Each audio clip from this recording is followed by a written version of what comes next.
একটা মিছিল থেকে যখন একটা ছেলেকে ধরে নেওয়া হচ্ছে যে তার হাতে পতাকা পাওয়া গেছে, যখন সেই মিছিলের ইসলামপন্থীরা যখন বলে তাদেরকে আমরা চিনি না, কেন চিনি না? এই সমাবেশে আমি কয়জনকে চিনি, কিন্তু যারাই পতাকার মহব্বত, কালেমার পতাকা যারা লালন করে, কালেমার ভালোবাসা যারা অন্তর লালন করে, প্রত্যেকে আমার আত্মীয়, সবাই আমার বন্ধু। সবাই আল ওয়ালা ওয়াল বারা কাকে বলা হয়েছে? যারা একবার অরিজিনাল আমেরিকান বুদ্ধিজীবী বা রাজনীতিবিদ, তারা কিন্তু এগ্রেসিভ না। তারা বলছে এটা কালেমার পতাকা, ও আচ্ছা এখানকার চেতনা, আচ্ছা কালেমার পতাকা, সমস্যা নেই। কিন্তু এখানকার যেগুলা গরিব মিসকিন সেগুলার, এই ফুটপাথের সেগুলার, টোকাই সেগুলার, হ্যাঁ এই টোকাই সেগুলার, তার মাথা খারাপ। আপনি আমেরিকাকে বলতে পারবেন যে it is only our heart, our emotion, আমাদের একটা আমার স্পিড, আমাদের একটা স্পিড, সে মেনে আছে, ঠিক আছে, আমরাও তো এরকম ক্রুসেডের ইয়ে রাখি, ক্রুসেড লটকা রাখি, তোমরা এটা রাখো, সে মেনে নিবে। কিন্তু টোকাই সেগুলাররা বলতে না, এটা এটা আইএস, হ্যাঁ টোকাই সেগুলার। এই টোকাই সেগুলারদের মতো যদি আমরা ইসলামপন্থীরা টোকাই ইসলামপন্থী, এটা মানাবে?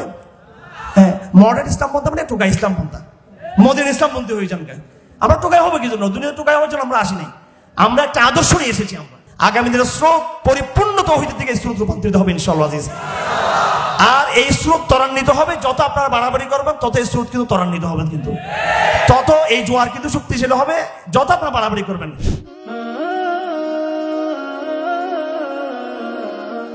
على نبي السيف المبعوث بين يدي الساعة الذي لا نبي بعده وعلى آله وصحبه الذين قالوا نحن الذين بايعوا محمدا على الجهاد ما بقينا أبدا.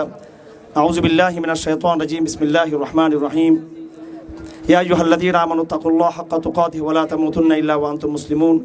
وقال تعالى قل هذه سبيل أدعو إلى الله على بصيرة أنا ومن اتبعني. صدق الله العظيم. আজকের উন্মুক্ত আকাশের নিচে খোলা ময়দানে উপবিষ্ট প্রিয় অডিয়েন্স, আপনারা সকলে আজকে সমবেত হয়েছেন ইসলামের তৌহিদের অন্যতম সাংস্কৃতিক যে জিহাদ এবং লড়াই, সেই লড়াইয়ের অংশ হিসেবে। আলহামদুলিল্লাহ, ইতিমধ্যে আমাদের বিগত 10 দিনের মেলার ধারাবাহিকতায় আজকে যে সমস্ত দায়ীদেরকে আপনারা দেখতে পাচ্ছেন, আমি মনে করি আগামী দিনের বাংলাদেশের যে রোডম্যাপ, বাংলাদেশ পুনর্গঠনের রোডম্যাপ, এই রোডম্যাপের সবচেয়ে বড় পথ নির্দেশক হচ্ছেন যে সমস্ত ভাইদেরকে আপনারা আজকে দেখতে পাচ্ছেন। গতকালকে আমাদের শেখ তৌহিদের মুয়াজ্জিনের গুরুত্বপূর্ণ আলোচনা আপনারা শুনেছেন। এর আগে আমাদের ভাই বোতো হাদনান এখানে এসেছিলেন এবং আমরা আমাদের ধারাবাহিক আমরা আমাদের অবস্থান তুলে ধরেছি আপনাদের সামনে। আজকে আমাদের কলিজার টুকরা প্রাণপ্রিয় আমার ভাই আসিফ আদনান এখানে এসেছে। আমাকে যখন রিমান্ডে প্রথম জিজ্ঞাসাবাদ যেটা করা হয় র্যাবের রিমান্ডে, যে আসিফ আদনান তোমার কি, এটা প্রথম, অথচ তখন আসিফ আদনানের সাথে আমার কোনো সাক্ষাৎ হয়নি। তা আমি আল্লাহকে সাক্ষী রেখে বলতে চাই এবং আপনাদেরকে সাক্ষী রেখে বলতে চাই, যেদিন আমাকে এই হাসিনা রেজিমের ফেসিস্ট বাহিনীর এই হিংস্র হায়ানারা আমাকে জিজ্ঞেস করলো আসিফ আদনানকে, সেদিন থেকে আমি সিদ্ধান্ত নিয়েছি যে আসিফ আদনানকে আমি আমাদের তৌহিদের যে আত্মীয়তার মধ্যে তাকে আবদ্ধ করবো ইনশাআল্লাহ আজিজ। আমাদের মিশনের, আমাদের দাওয়াতের মিশনে তার সাথে আমি নিজেকে রাখবো, নিজে যুক্ত থাকবো ইনশাআল্লাহ। এবং এটা তারা শুধু একবারই জিজ্ঞাসাবাদ করে ক্ষান্ত হয়নি, এটা তারা বারংবারই তাকে আমার রিমান্ড শেষ না হওয়া পর্যন্ত তারা এই জিজ্ঞাসাবাদ চাপে তারা আমাকে রেখেছিল। তা আমার ভাইরা, আসলে হক এবং বাতিল স্পষ্ট, সত্য মিথ্যা স্পষ্ট। এখানে উপস্থিত রয়েছেন আমাদের আরেক কাণ্ডারি, আগামী দিনের তৌহিদের বাংলাদেশ গড়ে তোলার আরেক নীরব কাণ্ডারি আমাদের জনাব আহমদ রফিক ভাই আছেন। আমি শব্দগুলো কোনো রকমের আবেগ এবং কোনো রকমের ইমোশন থেকে বলছি না, শব্দগুলো আমি বাস্তবতার জায়গা থেকে বলেছি। আমি নিজে একজন পড়াশোনা অভ্যস্ত ব্যক্তি। আমি আমার পড়াশোনার মধ্য দিয়েই আমি মূল্যায়ন করার চেষ্টা করি যে কাদের নেগেটিভ, কাদের অবস্থানটা অধিক যুক্তিসঙ্গত এবং কোরআন সুন্নাহর পাশাপাশি। আমার কাছে দুইটা বিষয় আছে, একটি হলো কোরআন সুন্নাহর বয়ান, যেটি আমি স্বাভাবিকভাবে আমার ঐতিহ্যগত ধারা থেকে আমি পেয়েছি, কওমি ধারা থেকে। পাশাপাশি এর বাইরে যে পড়াশোনা আমার পলিটিক্যাল সায়েন্স নিয়ে, বিজ্ঞান নিয়ে, অর্থনীতি নিয়ে, সবগুলোকে আমি তুলনা করে বাংলাদেশে সবচেয়ে এই যুক্তিসম্মত যে বয়ান এবং যে বাস্তববাদী ন্যারেটিভ, যেটা ইসলামকে শুধু করে না বরং আগামী দিনের যে বিশ্ব কীভাবে গড়ে উঠবে এই আন্তর্জাতিক রাষ্ট্রবিজ্ঞানের যে জায়গা, এই জায়গা থেকে আমি সিদ্ধান্ত নিয়েছি আমি আসলে কাদের সাথে চলতে চাই। আমি এমন কারোর সাথে চলতে চাই না যারা আমাদেরকে সাময়িক একটা বিজয় দিয়ে চূড়ান্ত পরাজয়ের দিকে আমাদেরকে নিয়ে যাবে। আমি এমন কাফেলার সাথে কাফেলাবদ্ধ হতে চাই যে কাফেলার সাথে কাফেলাবদ্ধ হতে গেলে আপনাকে কষ্ট পেতে হবে, দুর্নাম নিতে হবে, আপনাকে বদনাম হতে হবে, আপনাকে কিছুটা বিচ্ছিন্নতাবাদের শিকার হতে হবে, কিন্তু আলটিমেটলি আল্লাহ পাক যে ওয়াদা ওয়াল আকিবাতুল লিল মুত্তাকিন, যে next for those who are মুত্তাকুন, গুডনেস, উত্তম ফলাফল ওই ব্যক্তির জন্য, আল আকিবা ভালো পরিণাম, যারা আল মুত্তাকুন, যারা নবুয়তের মেনহাজে যারা আছে তাদের জন্য হচ্ছে চূড়ান্ত ভালো পরিণাম তাদের জন্যই। আমরা ওই ধরনের সাময়িক বিপর্যয়কে মেনে নিতে চাই যে সাময়িক বিপর্যয় আমাদেরকে একটা স্থায়ী বিজয়ের দিকে নিয়ে যাবে।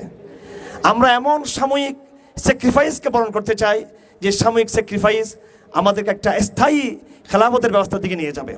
আমরা এমন অস্থায়ী সংকটকে মেনে নিতে চাই, আমরা এমন অস্থায়ী কিছু জুলুম এবং নির্যাতনকে মেনে নিতে চাই যে অস্থায়ী জুলুম নির্যাতন আমাদেরকে একটা স্থায়ী ইসলামের শান্তির দিকে আমাদেরকে নিয়ে যাবে। আর একদিকে অস্থায়ী শান্তি রয়েছে, অস্থায়ী পদ পদবি রয়েছে, অস্থায়ী ইসলামের ক্ষমতায়ন রয়েছে। অনেকে আমরা স্বপ্ন দেখতেছি আমার নিজেদের মধ্যে, আমার একেবারে একান্ত আপনজন স্বপ্ন দেখতেছেন হাসিনা চলে গেছে, এখন আমরা ক্ষমতার খুব কাছাকাছি। আমরা তো যেই ফরম্যাটে আমরা ক্ষমতার স্বপ্ন দেখতেছি এটা একটা পাশ্চাত্যের পাতানো ফাঁদ।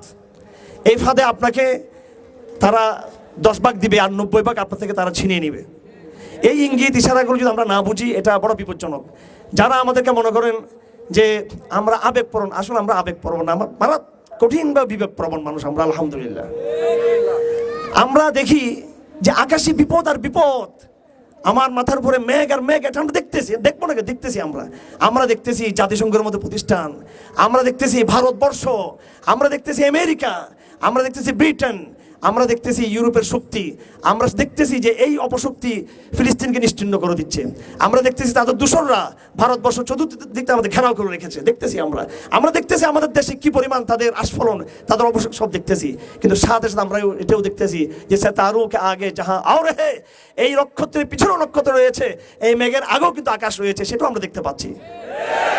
হাজারো সংকট আমরা দেখি, আমরা বুঝি, আমরা বুঝবো না কেন? আপনারা সবকিছু বুঝেন, আমরা জানি না আমেরিকার শক্তি কতটুকু, জানি ভারতের শক্তি আমরা জানি। এদেশে মিলিটারি আছে, গোয়েন্দা সংস্থা আছে, বাহিনীরা আছে, এদেশে মিডিয়ার শক্তি আছে, এদেশে প্রথম আলো আছে, ডেইলি স্টার আছে।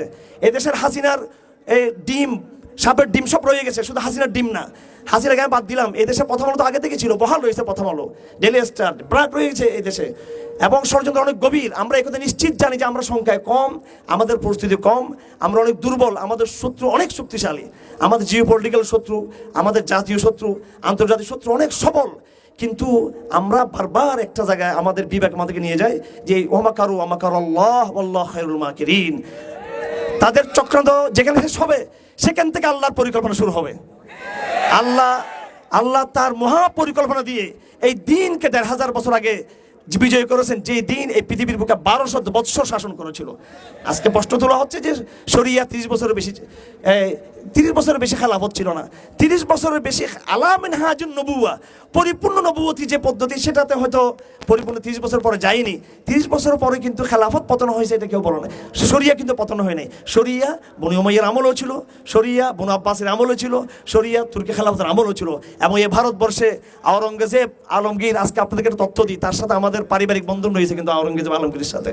শায়েস্তা খান মধ্য দিয়ে আমাদের দাদাদের, মোহাম্মদ খান আমার 12তম দাদা, তার সাথে আওরঙ্গজেবের সাথে আমাদের এরকম পারিবারিক বন্ধন। সে আওরঙ্গজেব আলমগীর 49 বছর ভারতবর্ষকে শাসন করেছে শরিয়া দিয়ে, খেলাফত দিয়ে।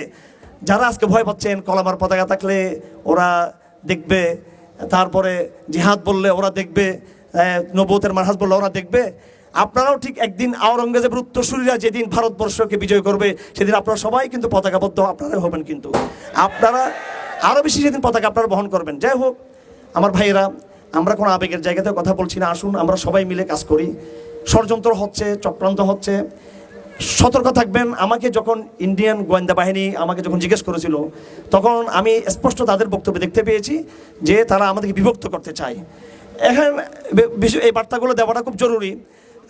আমাদের ইসলামপন্থীদের মধ্যে বিভিন্ন ধারা আমাদের রয়েছে, সুফিবাদী ধারা, কওমি ধারা, সালাফি ধারা। এগুলো তো সামাজিক সংকট আছে আমাদের মধ্যে।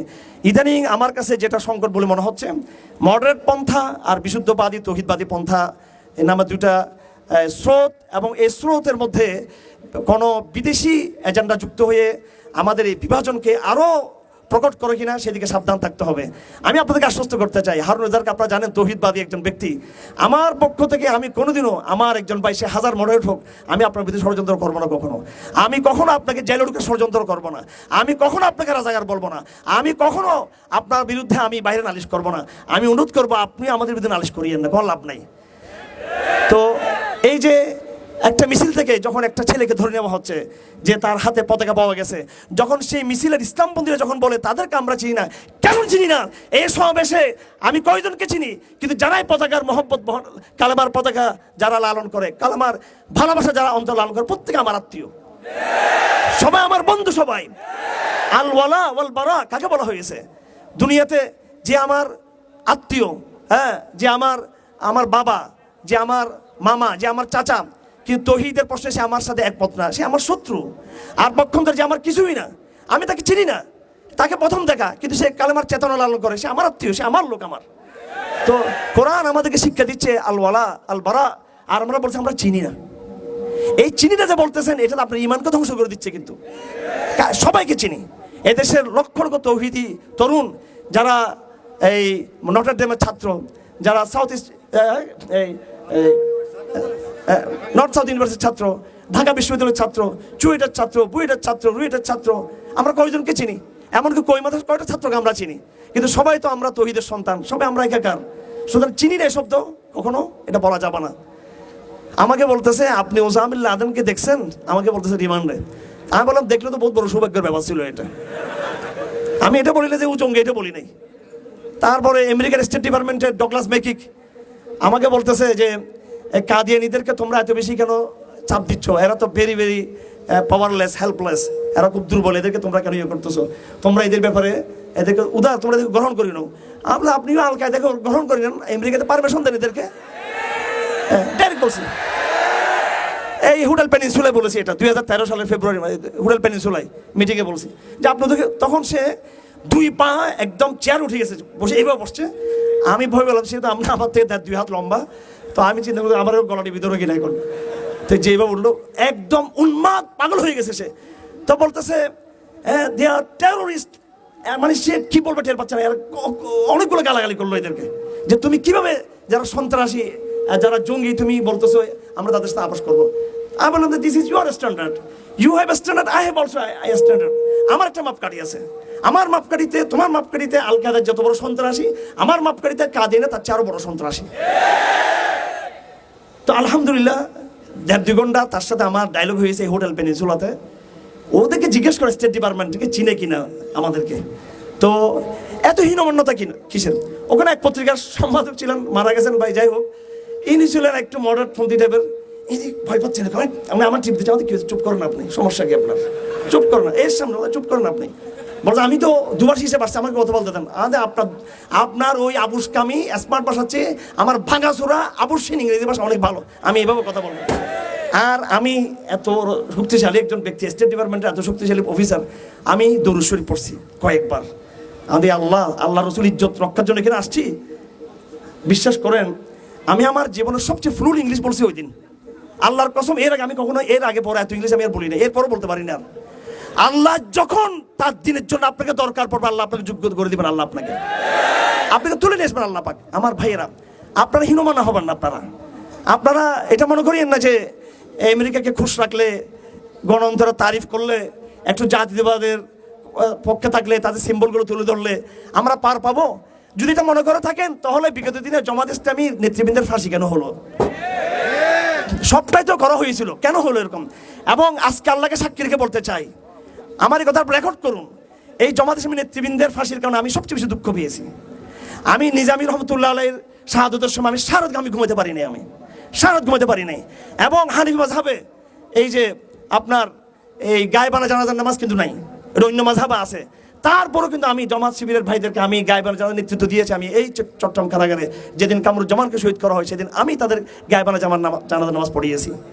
আজকে যদি সেই অ্যাঙ্গেল থেকে যদি বলা হয় এরা তৌহিদবাদী, এরা আসিফ আদনান, হারুন আজাদ, জসিমুদ্দিন রহমান একজোট, তাহলে এটা কিন্তু দুঃখজনক কথা হবে। আসুন একটা বাংলাদেশ আমরা গড়ে তুলি। মতের ভিন্নতা থাকবে এখানে, আপনিও আপনার মতের ভিন্নতার জায়গা থেকে আপনি রাজনীতিতে অংশগ্রহণ করেন, নির্বাচনও যান, ওইটা সব কিছু করেন, কিন্তু আপনার অবস্থানের বিরোধিতা করাটাকে আপনি মনে করবেন যে আমার বিদ্বেষ, এটা আমার মতের ভিন্ন, আমি এই মতের সাথে আমি একমত না, কিন্তু তার মানে আমি আপনার শত্রু না, কিন্তু আপনার প্রতি নসিহত থাকবে। এইভাবে এই চরমনের বিষয়, তবলিগ জামাতের বিষয়, সালাফি এবং হানাফি যে বিষয়গুলো আছে, আমাদের সবার মতের ভিন্ন থাকবে। আজকে আমরা মাগরিব নামাজ পড়েছি সবাই, কথা ঠিক কিনা?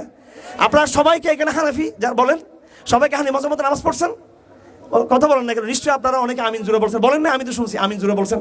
আমি একজন হানিফি লেখক, আমি একজন হানিফি মুহাদ্দিস, আমি হানিফি উসুলের কিতাব লিখেছি, আমি উসুলুল মাবাদি হানিফি ফি উলুমুল হাদিস, আমার একাধিক কিতাব আছে।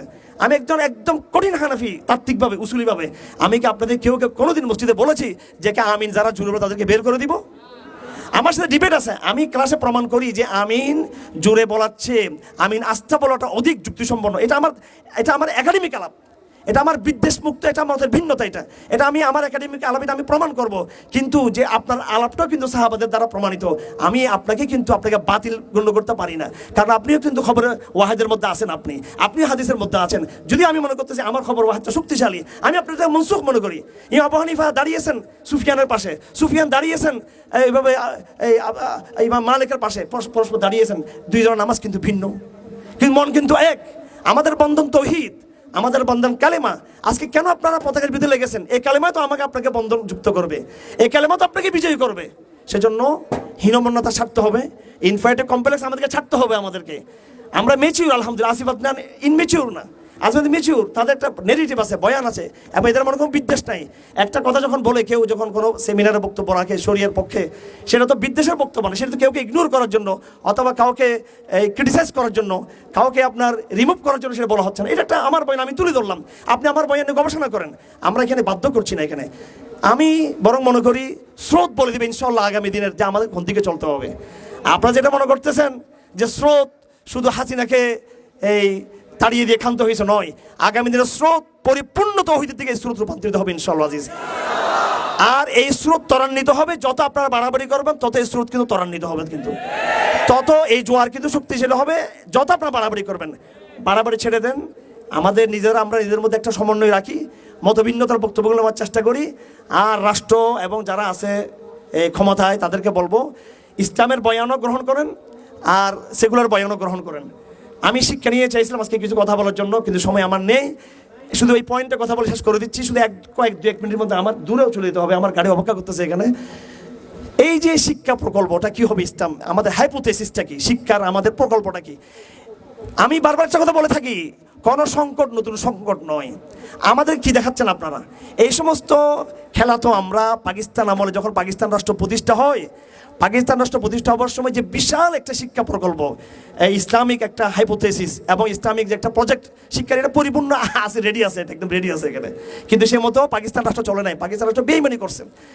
এবং ইন্দোনেশিয়াতে ইসলামাইজেশন প্রকল্প, মালয়েশিয়াতে, তুরস্কে অসংখ্য প্রকল্প তাত্ত্বিক জায়গায় এগুলো রেডি আছে।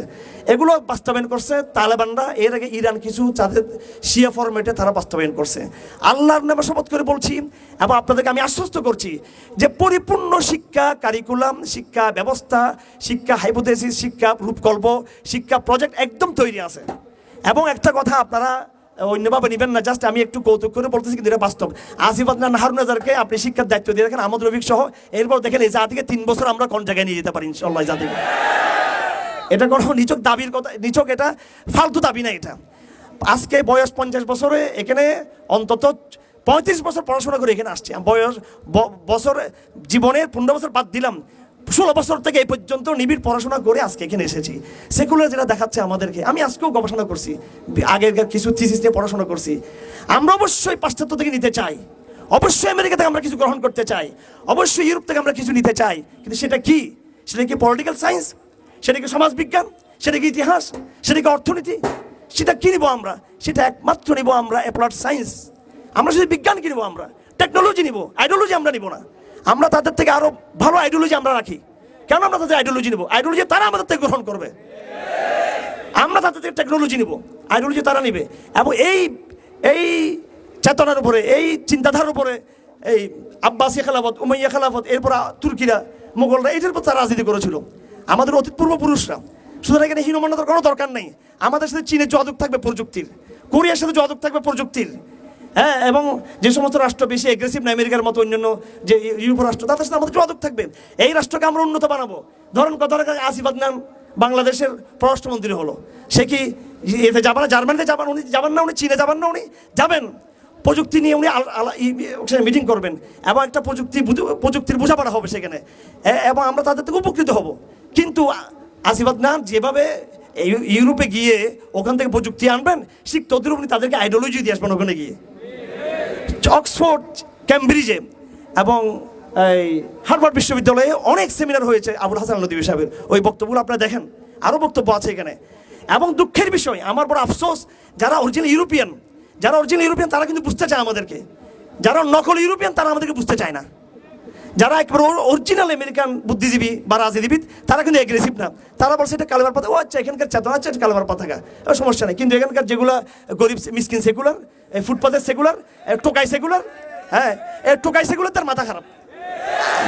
আপনি আমেরিকাকে বলতে পারবেন যে it is only our heart, our emotion, আমাদের একটা আওয়ার স্পিরিট, আমাদের একটা স্পিরিট, সে মেনে আছে, ঠিক আছে, আমরাও তো এরকম ক্রুসেডার ইয়ে রাখি, ক্রুসেড লটকে রাখি, তোমরা এটা রাখবে, সে মেনে নিবে। কিন্তু টোকাই সেকুলাররা বলতে না, এটা আইএস, হ্যাঁ, টোকাই সেকুলার। এই টোকাই সেকুলারদের মতো যদি আমরা ইসলামপন্থীরা টোকাই ইসলামপন্থী, ওইটা মানাবে? হ্যাঁ, মডার্ন ইসলামপন্থা মানে টোকাই ইসলামপন্থা, মদিন ইসলামপন্থী হয়ে যান গা। আমরা টোকাই হবে কি জন্য? দুনিয়াতে টোকাই হওয়ার জন্য আমরা আসি নাই, আমরা একটা আদর্শ নিয়ে এসেছি আমরা। এবং আমাদের অতীতের লিটারেচার দেখেন, যেগুলো কুতুব তৈরি করেছে, মোহাম্মদ কুতুব তৈরি করেছে, সৈয়দ কুতুব তৈরি করেছে, এবং আবুল হাসান নদভী যে লিটারেচার তৈরি করেছে, মোহাম্মদ আসাদ তৈরি করেছে, এর ধারাবাহিকতা আরও যে সমস্ত, এর মধ্যে আরও অনেক উন্নত, আরও ভালো ভালো লিটারেচার এসেছে, আমাদের সমৃদ্ধ লিটারেচার এসেছে। হ্যাঁ, এগুলো তো আমাদের পিছনে আমাদের শক্তি আছে আমাদের, কেন আমরা ভয় পাবো? সুতরাং এডুকেশনের ক্ষেত্রে, রাষ্ট্র গঠনের ক্ষেত্রে, বাংলাদেশ পুনর্গঠনের ক্ষেত্রে আমাদেরকে মনে করিয়েন না এরা পতাকা বানাতে জানি, খালি শুধু পতাকা না, আমরা প্রযুক্তি আলহামদুলিল্লাহ বানাতে জানি আমরা। হ্যাঁ, আমরা সব বুঝি রাষ্ট্রকে কীভাবে। আজকে চুয়েট জানি তো, বুয়েটে কি, আমি তো ওখানে তবলিগে জমাতে নিয়ে গেছিলাম, দাওয়াতে গাজে গিয়েছিলাম, বিভিন্ন সময় যাওয়া হয়েছে। আমি ওদের মিশনপত্র, ওদের যেখানে এটা আছে, ওদের যে বড় বড় প্রযুক্তি বিশ্ববিদ্যালয়ের ওদের যে ল্যাবরেটরিগুলো আছে, দেখছি তো কোনো মানসম্মত, সেখানে বলতে বহু দাম, এত টাকার মেশিন কে আনবে? আমরা 5 বছর বাংলাদেশে একেবারে ভারতের সাথে টক্কর দেওয়ার জায়গায় চলে যেতে পারবো আমরা ক্ষমতায় গেলে, ঠিক আছে? আপনারা মনে করছেন কৌমিদের মধ্যে শুধু আফমা খালের সাহেব একজনের যোগ্য একটা আছে, আর তো সব অশিক্ষিত মূর্খ খেয়ে দেখে নেয়, শুধু একটা কোনো মতো আছে, উনি ধর্ম মন্ত্রণালয়ে গেছে কি জন্য? আমি সামনে ইসলামপন্থীর মধ্যে প্রস্তাব করব, যারা প্রযুক্তি মন্ত্রণালয়ে কাজ করার জন্য, এরকম নাম আমি প্রস্তাব করতে পারবো, সব লেখা আছে আমার কাছে এখানে। শিক্ষা, এডুকেশন, প্রযুক্তি সব ক্ষেত্রে আমাদের বয়ান আছে, আমাদের বক্তব্য আছে। আমি আজকে একটা স্বপ্ন দেখতে চাই, এটা কাল্পনিক কথা হতে পারে, যে আমার ভাই আহমদ রফিক, আসিফ আদনান, ওনারা শুধু দায়ীর ভূমিকা না থেকে আপনারা রাষ্ট্রের কোনো বড় ভালো কোনো জায়গায়, সেটা আমরা আগে নিতে চাই। আমরা আগে চাই না যে রাষ্ট্রের সাথে এইভাবে একটা সেকুলার ফরম্যাটে যুক্ত হতে আমরা চাই না, কিন্তু এরা আমাদেরকে মনে করে আমরা খেত, আমরা শুধু খালি শুধু পতাকা সিলাই করি, এটা মনে করে আমাদেরকে।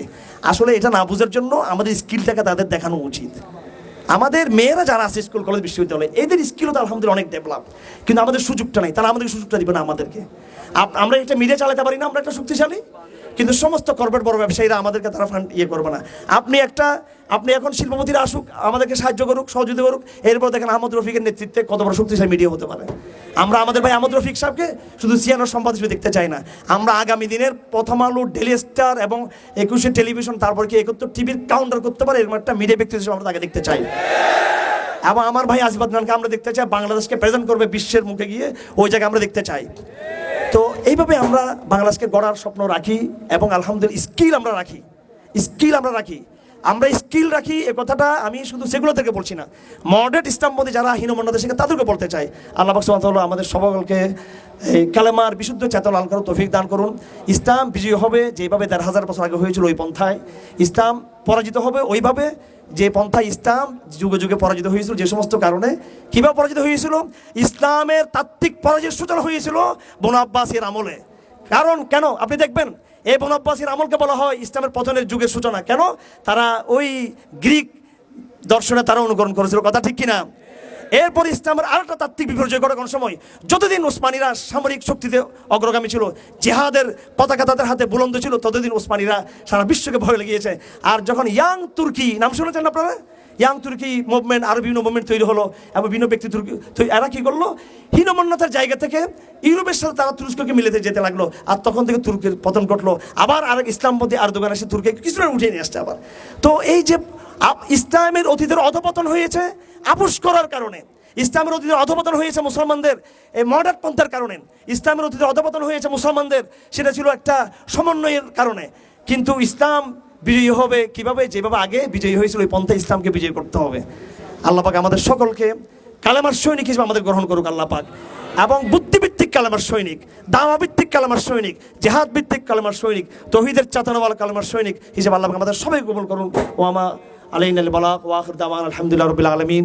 আমি প্রিয় অডিয়েন্সকে আজকে দুইজন হিরো আপনাদেরকে উপহার দিয়ে যাচ্ছে এখানে, আমার ভাই আসিফ আদনান লিল্লাহি তাকবীর, লিল্লাহি তাকবীর, আমার ভাই আহমদ রফিক লিল্লাহি তাকবীর আপনাদেরকে দিয়ে যাচ্ছি, এবং এখানে আরো আমার বিদ্যান ভাইরা আছেন।